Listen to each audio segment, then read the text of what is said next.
आज मेरा बिलीव है कि आप जो वर्ड सुनेंगे आपकी लाइफ सेम नहीं होगी। तो आज से एक टीचिंग की शुरुआत मैं आपके लिए कर रहा हूं। ये टीचिंग मोस्टली मैं बाइबल कॉलेज में अपने देता हूं, लेकिन वहां पे बहुत डिटेल में होती है। तो थर्सडे मैं वो ही देने की कोशिश करूंगा, लेकिन चाहे हम उतनी डिटेल में ना जा सकें, लेकिन वो इतना होगा कि आपकी लाइफ जरूर बदल जाएगी। हमें यह समझने की जरूरत है कि जो कुछ आपको चाहिए वो सारा कुछ इस पवित्र बाइबल में मौजूद है। आपको स्पिरिचुअल तरक्की चाहिए, आपको फिजिकल हीलिंग चाहिए, आपको फाइनेंशियल बरकत चाहिए, आपको फैमिली की ब्लेसिंग चाहिए, वो सारा कुछ बाइबल में मौजूद है। लेकिन उसको प्रैक्टिकली अपनी लाइफ में लागू कैसे करना है और उसका फायदा कैसे लेना है, वो बहुत से क्रिश्चियंस को मालूम नहीं है। क्योंकि जो कुछ परमेश्वर ने उनके लिए अवेलेबल किया है उसका वो फायदा नहीं उठा रहे, और वही संघर्ष जो अन्य जातियों की लाइफ में है वही संघर्ष क्रिश्चियन लोगों की लाइफ में भी है। क्योंकि उनको लगता है कि वो भी संघर्ष कर रहा है और मैं भी संघर्ष कर रहा हूं, क्योंकि हमारा देश, हमारा मोहल्ला एक ही है, हमारा प्रोफेशन एक ही है। क्योंकि देश की इकोनॉमी खराब है, फलाने देश की आज मंदी चल रही है, अमेरिका में मंदी चल रही है, तो इस अमेरिका में मंदी चल रही है क्योंकि मेरे देश में मंदी चल रही है, इसलिए मेरे सामने वाले बंदे का भी वही प्रोफेशन है, वही बिजनेस है, मेरा भी वही है, हम दोनों में मंदी चल रही है। लेकिन वचन क्या कहता है?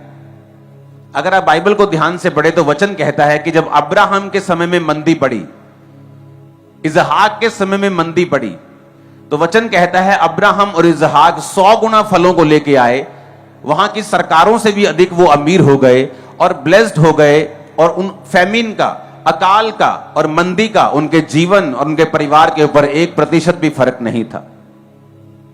रीजन क्या था? अगर आप इन व्यक्तियों को ध्यान से पढ़े तो रीजन ये था कि ये व्यक्ति परमेश्वर के वचन को अच्छी रीति के साथ जानते थे और समझते थे, और ये परमेश्वर के वचनों के साथ जुड़े हुए थे। हालेलुया। जब 31 नाइट को मैंने आपको बताया था कि मैं इस प्रोफेसी को खुल के नहीं करूंगा, लेकिन आने वाले समय में यह साबित हो जाएगी कि जब महामारी आई तो आपने कुछ लिया तो उसके बाद क्या हुआ। अब वही कंपनियां कह रही हैं जिन्होंने उन चीजों को बनाया कि इनको लेने से ब्रेन में प्रॉब्लम हो सकती है, हार्ट में प्रॉब्लम हो सकती है, क्योंकि लोगों को हो रही है। और यह चीज आपको 31 नाइट को मैंने बताई थी, और 2024 में और 25 में ये न्यूज़ आती रहेंगी आपको। ये एक प्रोफेसी है, ये एक प्रोफेटिक वर्ड है। ये वो प्रोफेटिक वर्ड नहीं जो फेसबुक से लिया और फेक दे दिया। ये वो है जो किसी स्टडी से नहीं दिया जा सकता, जो दर्शनों के द्वारा या स्वप्नों के द्वारा परमेश्वर आपसे बात करता है।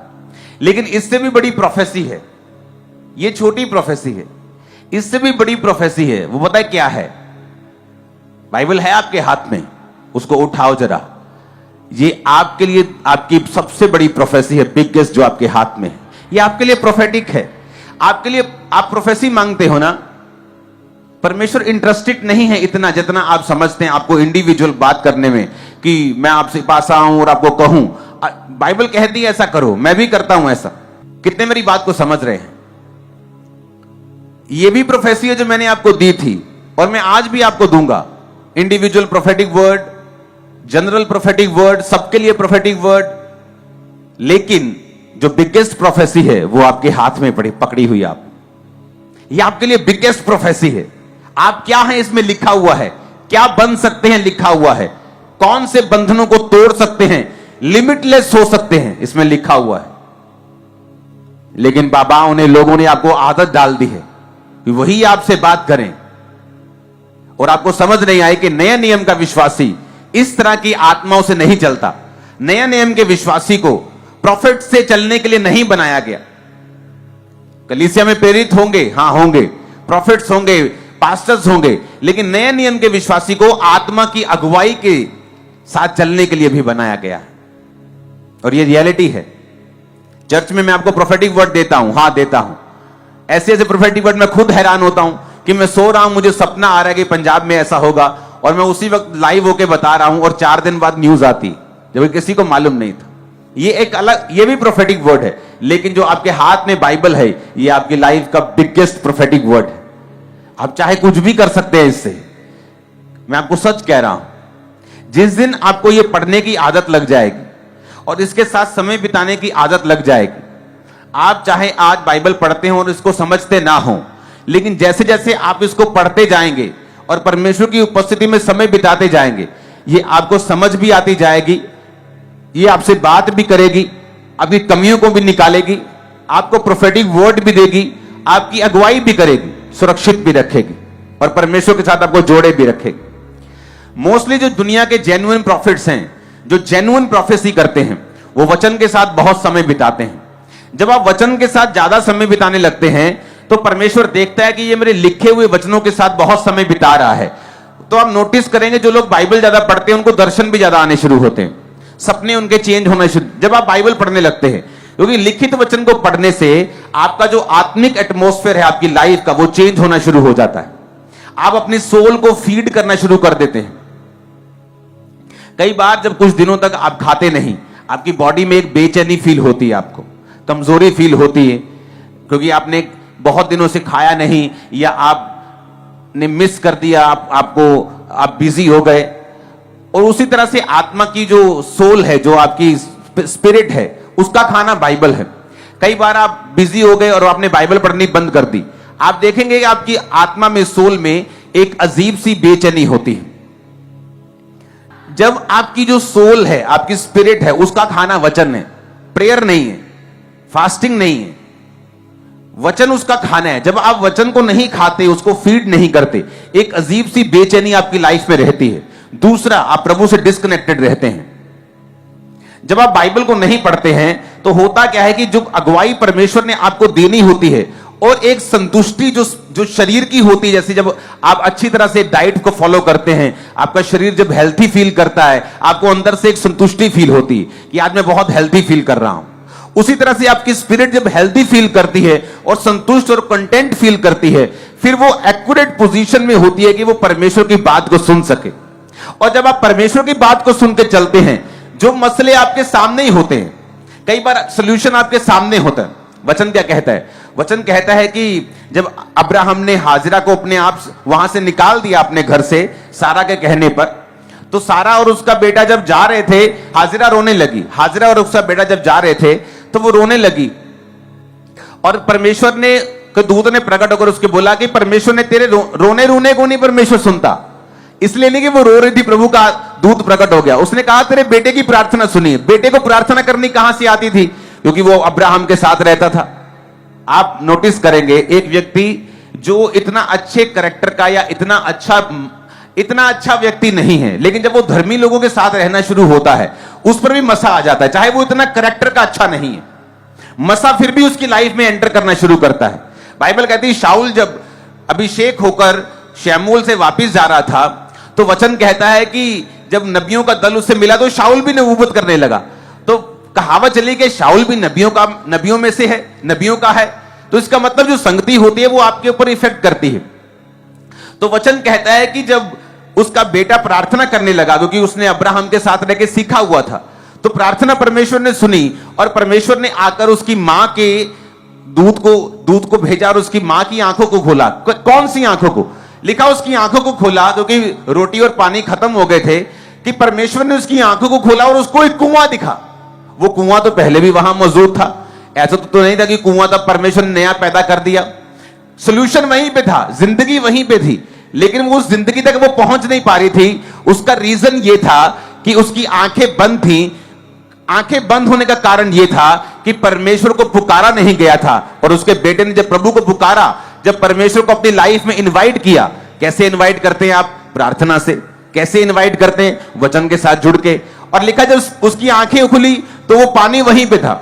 होता क्या है, जब आप बाइबल पढ़ते हैं आपकी स्पिरिचुअल आइज ओपन हो जाती, तब वो सोल्यूशन आपके सामने ही होता है, आपके आसपास ही होता है, लेकिन आपको कभी दिखता नहीं। आप सफर करते रहते हैं, खिंचते रहते हैं, आप दुखी हो जाते हैं, क्योंकि वो सोल्यूशन आपको दिख नहीं रहा, क्योंकि आपने अपनी जिंदगी में परमेश्वर को इनवाइट नहीं किया हुआ, आप बाइबल के साथ नहीं जुड़े हुए, आपने प्रार्थना को अपनी जिंदगी में महत्व नहीं दिया हुआ। कितने मेरी बातों को समझ रहे हैं? कई बार आपके हस्बैंड को बदलने के लिए आपकी एक ही बात चाहिए होती है, एक ही बात ऐसी आपके मुंह से निकलेगी, वो प्रभावित हो जाएगा और धीरे धीरे बदल जाएगा। लेकिन वो बात तब तक परमेश्वर आपके मुंह से नहीं निकालता जब तक आप पूरी तरह से अपनी लाइफ को परमेश्वर के सामने समर्पित नहीं करते। फिर आप हैरान होते हैं कि मैंने जैसे ही प्रार्थना करनी शुरू की और बाइबल पढ़नी शुरू की, कैसे परमेश्वर ने मेरे शब्दों को बदल दिया। और मैंने अपने पति से बात की, मैंने अपने भाई से बात की, ये मसीह में नहीं था, लेकिन इसका दिमाग चेंज होना शुरू हो गया। क्यों? क्योंकि उन शब्दों के ऊपर परमेश्वर ने अपना अधिकार कर लिया, आपके दिमाग पर परमेश्वर ने अपना अधिकार कर लिया। क्यों? क्योंकि आपने उसे मौका दिया, आपने अपने सोल को खाना दिया, वचन दिया, वचन को पढ़ना शुरू किया, पापों से तौबा की, प्रार्थना करनी शुरू की। परमेश्वर ने आपके माहौल को चेंज किया और परमेश्वर ने वो बदलाव किया जो आपकी लाइफ में चाहिए था। कितने मेरी बातों को समझ रहे हैं? तो आज मैं आपको आपके ग्राउंड बना दूंगा। और आपने नोटिस किया होगा कि डिलीवरेंस वीक्स जो पिछले साल हुए थे, अब तक उनके टेस्टिमनीज को हम पाते हैं कि मेरे घर में 20 साल से शराब था, मेरे घर में 15 साल से शराब था, मैं डिलीवरेंस वीक्स के दौरान आया था और मेरी लाइफ चेंज हो गई। मैं आपको बता रहा हूं, अब वही थर्सडे आ चुके हैं, आपकी लाइफ कभी सेम नहीं रहने, कभी इन जीसस ने। मैं आपको बता रहा हूं, मेरा बहुत सा स्पिरिचुअल असाइनमेंट थी जो मैंने पिछले दिनों में कंप्लीट की है, और मैं आपको बता रहा हूं असाइनमेंट कंप्लीट हो चुकी है स्पिरिचुअल। सारे स्टेप्स परमेश्वर जाहिर कर चुका है, अब हम स्टेप्स लेने हैं और एक ऐसी ग्लोरी तक पहुंचना है जहां ह्यूमन आईज के लिए इम्पॉसिबल है पहुंचना, लेकिन परमेश्वर आपको दिखाएगा उस तक कैसे पहुंचा जाता है। और आमीन, मेरे को ऊंचे वाला चाहिए। हालेलुया, ऊंची आवाज में हालेलुया बोलो जरा। तो आज हम स्टार्ट करेंगे पहला राजा 17 बाब उसकी 1 आयत से। उसमें लिखा हुआ है, तिशबी एलिया जो गिलाद के परदेशियों में से था, उसने अहाब से कहा, इज़राइल का परमेश्वर यहोवा जिसके सम्मुख मैं उपस्थित रहता हूं, उसके जीवन की शपथ, इन वर्षों में मेरे कहे बिना ना तो मेह बरसेगा ना औस पड़ेगी। तब यहोवा का वचन ये उसके पास पहुंचा, यहां से चलकर पूर्व की ओर जा और करीत नामक नाले में जो यरदन के पूर्व में है छुप जा, उसी नाले का तो पानी पिया कर, और मैंने कौओं को आज्ञा दी है कि वो तुझे खिलाएं। यहोवा का यह वचन पाकर वह यरदन के पूर्व में करीत नामक नाले में जाकर छिपा रहा, और सवेरे और सांझ को कौवे उसके पास रोटी और मांस लाया करते थे, और वो नाले का पानी पिया करता था। यहां पर पहली आयत मैं फिर से आपके लिए पढ़ूंगा। उसमें लिखा है तिशबी एलिया। तिशबी यानी उसके बैकग्राउंड का, जैसे तिशबी लोग, पहाड़ी लोग, हम बोलते हैं इजरायली लोग, हां ऐसे नाम था उस तिशबी एलिया कि नेपाली लोग ऐसे। तो तिशबी एक एरिया का नाम था कि तिशबी एलिया जो गिलाद के प्रदेशियों में से था, उसने अहाब से कहा। सीधी एंट्री होती है एलिया अहाब, यानी एक प्रभु का दास, दूसरा उस देश का राजा। इज़राइल का राजा और परमेश्वर का नबी, इधर प्रभु का नबी खड़ा है, इधर इज़राइल का राजा खड़ा है। पहला राजा 17 से पहले एलिया का जिक्र कहीं नहीं आता। जिसमें बाइबल कॉलेज में पढ़ाता हूं कि हम ऐसे जनों को पढ़ेंगे बाइबल में जिनसे परमेश्वर ने डायरेक्ट बात की है बोलकर, कि ऐसे ऐसे कौन कौन से जन हैं जिनसे परमेश्वर ने डायरेक्ट बोलकर बात की है। तो बात तो परमेश्वर ने कैन से भी की है, जिसने अपने भाई को मार दिया था। लेकिन हम उन लोगों को पढ़ेंगे जिन लोगों से परमेश्वर ने बात की है और उन्हें एक डिवाइन असाइनमेंट, एक होमवर्क, एक काम, एक बुलाहट दी है। फिर उन लोगों से परमेश्वर ने बात क्यों की है, क्या खासियत थी उन लोगों में, क्या वो आसमान से चुने हुए लोग थे, क्या पहले से चुने हुए लोग थे, क्या पहले से ही ऐसे चुना गया था जब वो पैदा हुए कि इनसे मैं बात करूंगा, क्या ऐसा था या कोई और कारण था। अगर हम मरियम को पढ़ें जिससे परमेश्वर ने डायरेक्ट बात की थी, तो बाइबल कॉलेज में तो उसे डिटेल में पढ़ाया जाता है क्योंकि वहां घंटों होते हैं, लेकिन आपको मैं पढ़ाऊंगा, लेकिन कुछ कुछ हिस्सा, लेकिन आपको समझ सारा आ जाएगा। तो बाइबल में लिखा है जब मरियम से परमेश्वर ने बात की, तो मरियम ने एक बात बाइबल में लिखी है, उसने कहा परमेश्वर ने, जब उसको गर्भ धारण हो गया, जब उसने बात सुन ली दूध की ओर एक्सेप्ट कर लिया कि मैं यीशु मसीह को पैदा करूंगी, कुंवारी रहकर भी उसको डर नहीं था कि उसका पति जो होने वाला है, उसकी सगाई हो चुकी थी, वो क्या कहेगा, समाज क्या कहेगा। तो बाइबल कहती है, उसने बाइबल में लिखा है कि परमेश्वर ने मेरी दीनता के ऊपर दृष्टि की है।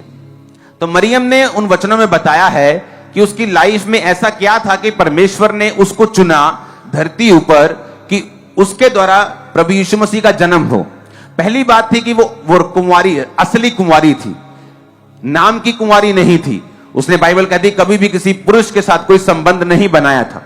सेकंड, वो दीन थी। लिखा परमेश्वर ने, उसने लिखा कि परमेश्वर ने मेरी दीनता के ऊपर दृष्टि की है। तो जब भी बाइबल में हम किसी के ऊपर परमेश्वर की ग्रेस को देखते हैं तो ये सिर्फ एक तरफा मामला नहीं होता, सिर्फ एक तरफा नहीं होता कि परमेश्वर ने उसको चुन लिया है। ये दो तरफा मामला होता है कि परमेश्वर का मकसद कि अगर तू पवित्रताई पे चले और मेरी आज्ञाओं को सुने तो मैं एक डिवाइन ईश्वरीय होमवर्क तुझे दूंगा, काम करने को दूंगा, मैं तेरी अगुवाई करूंगा, तुझसे बात करूंगा। तो जब परमेश्वर का मकसद हमें मिलता है, दूसरा हम उसके अनुसार अपने जीवन को बिताते हैं, तो परमेश्वर आज भी धरती के ऊपर देखता है कौन से लोगों को मैं इस्तेमाल कर सकता हूं अपनी महिमा के लिए। फिर परमेश्वर उन लोगों को ढूंढता है जो अपने जीवन को समर्पित कर चुके हैं। बाद में कहीं बिगड़ जाते हैं, वो बात अलग है, लेकिन जब वो बिगड़े नहीं होते, प्रभु उनको चुनता है, सामर्थ देता है, उन्हें इस्तेमाल करना शुरू करता है। तो ये परमेश्वर का प्लान था। और मरियम ने कहा कि परमेश्वर ने मेरी दीनता के ऊपर दृष्टि की है, अब से सब लोग मुझे धन्य कहेंगे। तो वो वचन में आप पढ़ सकते हैं जिनसे परमेश्वर ने डायरेक्ट बात की है और क्यों की है।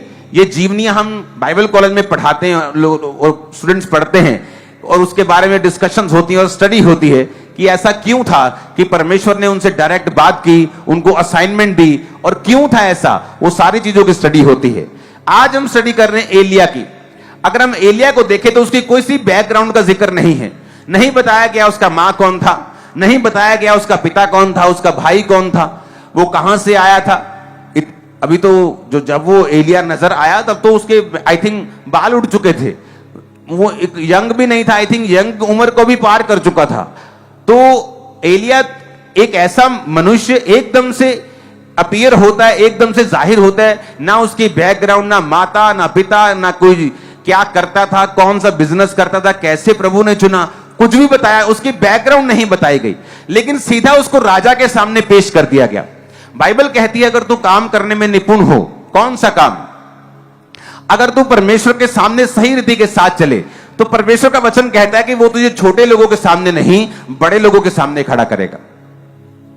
हालेलुया। अगर आपको अपनी लाइफ का स्टैंडर्ड बढ़ाना है, आपको अपनी स्पिरिचुअल लाइफ का स्टैंडर्ड बढ़ाना पड़ेगा। बहुत सारे पास्टर्स कहते हैं मुझे अपनी सेवकाई का स्टैंडर्ड बढ़ाना है, आपको अपनी स्पिरिचुअल लाइफ का स्टैंडर्ड बढ़ाना पड़ेगा। जैसी आपकी स्पिरिचुअल लाइफ है वैसी ही आपकी सेवकाई होती। आप मुंह से जो मर्जी कह दें, रिजल्ट बोलता है। तो यहां पर जिक्र यह होता है कि एलिया का कोई भी बैकग्राउंड नजर नहीं आता। इसका मतलब क्या, परमेश्वर ने क्यों ऐसा किया कि एलिया का बैकग्राउंड क्यों नहीं बताया गया? क्योंकि वचन ये कहता है और बाइबल हमें बताती है, नए नियम में कुरिन्थिया में भी पौलुस लिखता है कि आपकी बैकग्राउंड कोई मायने नहीं रखती, आपकी जाति कोई मायने नहीं रखती, आपका पास्ट कोई मायने नहीं रखता, आप छोटे हैं, कहां से आए हैं, अनपढ़ हैं, पढ़े लिखे, कोई मायने नहीं करता। मायने क्या करता है? उसने कहा, उसने जब राजा से कहा इज़राइल का परमेश्वर यहोवा जिसके सम्मुख में उपस्थित रहता हूं, तो ये उसका सीक्रेट था कि जिस परमेश्वर के सामने मैं उपस्थित रहता हूं। एलिया एक ऐसा जन था जो रोज प्रभु के सामने उपस्थित रहता था, प्रभु के सामने खड़ा रहता था, उसकी हजूरी में रहता था, उसकी प्रेजेंस में रहता था, प्रार्थना में रहता था। यह उसका सीक्रेट था। तो परमेश्वर यह बताने की कोशिश यहां पे वचन में कर रहे थे कि अगर तुम प्रभु के सामने उपस्थित रह सको रोज, तुम्हारी लाइफ में क्या है, बैकग्राउंड क्या है, रंग क्या है, जाति क्या है, कहां से आए हो, अमीर हो, गरीब हो, पढ़े लिखे हो, ऊंचे हो, नीचे हो, गोरे हो, काले हो, छोटे हो, बड़े हो, लंबे हो, नाटे हो, कोई मतलब नहीं। अगर तुम उपस्थित रह सकते हो प्रभु के सामने रोज, तो बाइबल कहती वो तुम्हें राजाओं के सामने भी खड़ा कर सकता है, वो तुम्हें ऊंचा कर सकता है, तुम्हारे स्टैंडर्ड को बढ़ा सकता है। आमीन। मेरे को ऊंचे वाला चाहिए। तो यहां पर बाइबल कहती है कि उसकी बैकग्राउंड को इसलिए नहीं बताया गया कि यह आपको सिखाने के लिए हो, कि आपकी बैकग्राउंड मायने नहीं रखती। आप गरीब परिवार से जन्म लेकर भी यीशु मसीह में आकर उस गरीबी के बंधन को तोड़कर झंडे गाड़ सकते हो यीशु मसीह के नाम। मैं आपको बता रहा हूं, आप एक आम परिवार से आकर भी दुनिया के बेस्ट देशों में बेस्ट पोजीशन पे पहुंच सकते हो अगर आप प्रभु के सामने उपस्थित रह सकते हो तो। हालेलुया। यहां पर एक राजा के सामने वो जिम्मेवारी लेता है कि मेरे कहे बिना बारिश भी नहीं आएगी, औंस भी नहीं पड़ेगी। इतनी दिलेरी कैसे हुई? जबकि अगर आप आगे पढ़ें, इसी एलिया की स्टोरी को आगे पढ़ें, जब उसने बाल के नबियों को और अशेरा के नबियों को मार दिया, 850 नबी एक दिन में मारे गए। और उसके बाद जब अहाब ने जाके अपनी पत्नी इजाबेल को बताया कि एलिया ने 850 नबियों को मार दिया है, तो उसने एक मैसेज भेजा एलिया को। उसने कहा, एलिया अगर शाम तक मैं तेरा हाल वही ना कर दूं तो देवता मुझसे भी वही अधिक करे जो उनके साथ हुआ है। तो बाइबल कहती है एलिया भागा। अब क्यों भागा? जो राजा से नहीं डरा, इजाबेल से कैसे डर सकता है? जो फर्स्ट पावर से नहीं डरा, सेकंड पावर से कैसे डर सकता है? इसका एक एग्जाम्पल है कि जब चाहे वो एलिया था, नाम बड़ा था, लेकिन पावर का सोर्स परमेश्वर था, उपस्थित रहा प्रभु के सामने। और जब आप प्रभु के सामने उपस्थित रहते हैं, आप में एक अजीब तरह की दलेरी आ जाती। वो कैंसर फिर आपको डराता नहीं, वो दुश्मन आपको डराने नहीं पाता।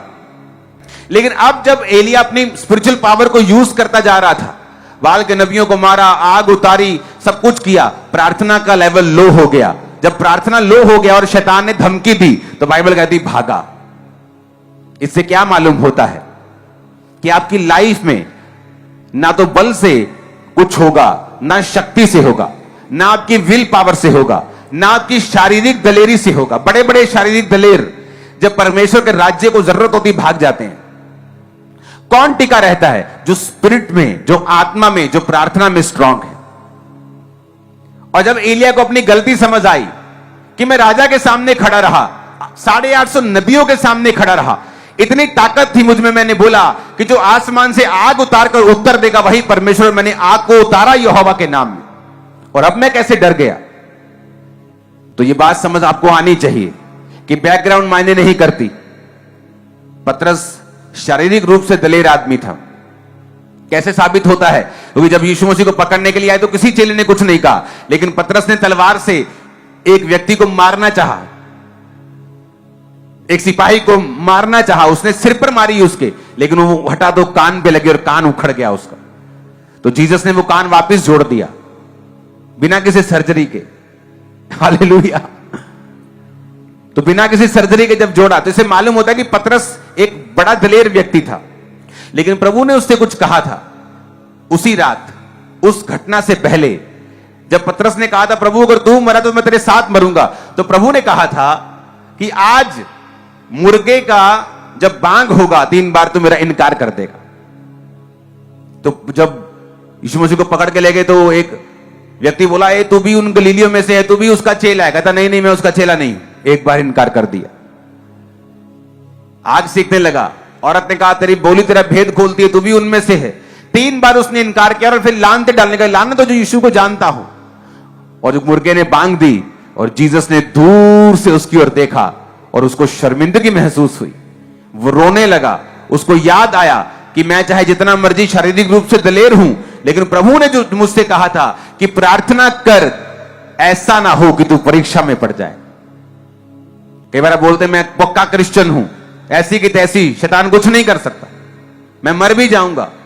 लेकिन जब शैतान आपको अपने पंजे में फंसाता है और परिस्थितियां घेरती हैं, फिर आप डावांडोल होने लगते हैं। क्यों? क्योंकि आप अपनी फिजिकल विल पावर से यीशु मसीह में नहीं चल सकते। और यही बात एलिया को समझ आई कि जब तक मैं प्रभु के सामने उपस्थित रहता था, राजा की भी मैंने बैंड बजा दी, उसके सामने डराने और जिम्मेवारी मेरे कहे बिना बारिश नहीं है। उसने ये नहीं कहा, राजा देख मैं प्रभु का दास आ, मेरे ते ना कुछ गल आवे, मैं तेन प्रभु का देना आया मैसेज। उसने ऐसा कुछ नहीं कहा, कोई घुमा फिरा के बात नहीं की। उसने कहा, राजा मेरे कहे बिना ना बारिश आएगी ना औस पड़ेगी। लेकिन वही एलिया जब उसकी पत्नी ने एक धक्का मारा तो भाग गया वहां से। रीजन, प्रभु के सामने उपस्थित रहना, रोज उपस्थित रहना, हर रोज उपस्थित रहना, डैनियल की तरक्की का राज था। मौत आए, जीवन आए, बारिश आए, तूफान आए, प्रॉब्लम आए, दुख आए, सुख आए, लेकिन दिन में 3 बार यरूशलेम की खिड़की को खोलकर वो प्रार्थना और धन्यवाद करना छोड़ता नहीं था। ये आपकी लाइफ का सीक्रेट है। मेरी बाइबल स्टडी का आपको कोई फायदा नहीं होगा अगर आज का वचन आप नहीं फॉलो करेंगे। तो अगली बाइबल स्टडी जो होगी वो तभी आपकी लाइफ में काम आएगी अगर आप इन बेसिक्स को फॉलो करेंगे। तो आपकी लाइफ में पाप नहीं होना चाहिए, आपकी लाइफ में बाइबल स्टडी होनी चाहिए, बाइबल पढ़ना होना चाहिए, तीसरा आपकी लाइफ में प्रार्थना होनी चाहिए। अगर ये तीनों चीजें आप अपनी लाइफ में कंप्लीट करते हैं, फास्टिंग के साथ हफ्ते में 1, 2, 3, लेकिन जब स्पेशल बोली जाती हैं तो आपको पूरी करनी है। उसके बाद जब आप फिर चलेंगे और प्रार्थना करेंगे और आप थर्सडे की और संडे की बाइबल टीचिंग को लेना शुरू करेंगे, प्रभु आपसे बात करेंगे, छुटकारे की ओर आपको लेके जाएंगे, आप छुटकारे की ओर चल पड़ेंगे और इसी साल छुटकारा आपके हाथ में होगा। और मेरे को आमीन ऊंचे वाला चाहिए। मैंने छुटकारे को होते देखा पिछले डिलीवरेंस मीटिंग्स के दौरान। बहुत बड़ी बड़ी गवाहियां, सरकारी पदों पे लगे हुए बड़े ऊंचे ऊंचे पदों के लोग, किस तरह से परमेश्वर ने उन दिनों के दौरान उनको चर्च में भेजा, उनको डिलीवर किया और डिलीवरेंस की शुरुआत उन दिनों से हुई और आज वो डिलीवर हो रहे हैं कंप्लीटली और आगे बढ़ते जा रहे हैं। स्टेप बाय स्टेप परमेश्वर उनको आगे लेके जाता जा रहा है। वो उन डिलीवरेंस वीक्स के कारण था। अब फिर से वो ग्रेस आपकी लाइफ के ऊपर आएगी। आप बाइबल टीचिंग को सुनेंगे, गहरी बाइबल स्टडी को लेंगे, प्रार्थना को रिसीव करेंगे, मास प्रेयर को रिसीव करेंगे, ले हैंड को रिसीव करेंगे, ऑयल को रिसीव करेंगे। आपकी लाइफ सेम नहीं रहने वाली। स्पिरिचुअल फीस्ट शुरू हो चुके हैं। आप खुल के आत्मिक खाने को खाओगे और मजबूत हो जाओगे। आमीन। मेरे को ऊंचे वाला और खड़कने वाला चाहिए। हालेलुया। यहां पर हमें यह बात समझ आ गई, ना बल से ना शक्ति से। प्रभु की प्रेजेंस में नहीं रहेंगे तो चाहे जितने मर्जी टैलेंटेड हो, गिफ्टेड हो, चाहे आत्मिक वरदान हो, चाहे शारीरिक स्किल्स हो, वो किसी काम के नहीं है। क्योंकि वो चार्ज हमें रोज अपना करना पड़ेगा और प्रभु के सामने उपस्थित रहना पड़ेगा अगर हम चाहते हैं कि हम उस लाइन में बने रहें जो परमेश्वर के द्वारा निर्धारित की गई है।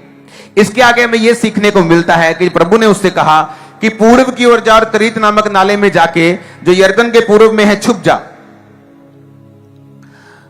अब एलिया को यह बात मालूम थी कि जब मैं राजा को यह धमकी दे दूंगा कि मेरे कहे बिना बारिश औस नहीं पड़ेगी, हो सकता परसों चौथ बारिश हुई हो, सब जगह जब उसने बाज की हो, सब जगह इतनी ऊंची ऊंची घास हुई हो, तो राजा को लगा ये बेवकूफ सा आदमी, ये एक फकीर सा आदमी लग रहा है, ये क्या करेगा।